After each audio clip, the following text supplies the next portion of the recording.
LG 4 button washing മെഷീനിൽ spin work ചെയ്തില്ലെങ്കിൽ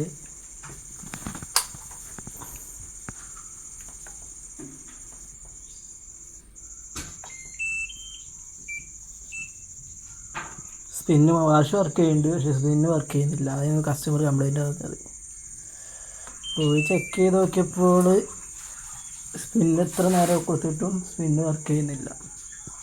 അപ്പോൾ നോക്കുമ്പോൾ ബോർഡ് കംപ്ലൈൻറ്റ്, ബോർഡിലേക്കുള്ള വോൾട്ടേജും ബോർഡിൽ നിന്നുള്ള വോൾട്ടേജും വരുന്നില്ലായിരുന്നു. അപ്പോൾ പിന്നെ പ്രസ് സ്വിച്ച് മാറ്റി വെച്ച് നോക്കിയപ്പോഴാണ് കംപ്ലൈൻറ്റ് റെഡിയായത്. ഈ പ്രസ് സ്വിച്ച് മാറ്റി കംപ്ലൈൻറ്റ് റെഡിയായി. പ്രസ് സ്വിച്ച് ഓർഡർ ചെയ്ത് കൊടുത്തതാണ്.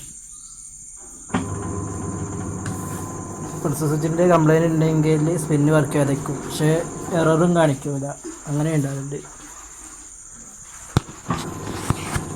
പിന്നെ ചിലതാണ് പ്രസ് സ്വിച്ചിൻ്റെ എററാണെങ്കിൽ ഇതിങ്ങനെ മിന്നി കളിച്ചുകൊണ്ടിരിക്കും. ഈ 4 ലൈറ്റ് ഇങ്ങനെ മിന്നി കളിക്കുകയാണെങ്കിൽ പ്രസ് സ്വിച്ചിൻ്റെ എററായിരിക്കും. ചില കംപ്ലൈൻറ്റിൽ അങ്ങനെ എറർ കാണിക്കാതെ ആവും. അങ്ങനെയാണെങ്കിൽ പ്രസ് സ്വിച്ച് ഒന്ന് മാറ്റി വെച്ച് നോക്കിയാൽ മതി.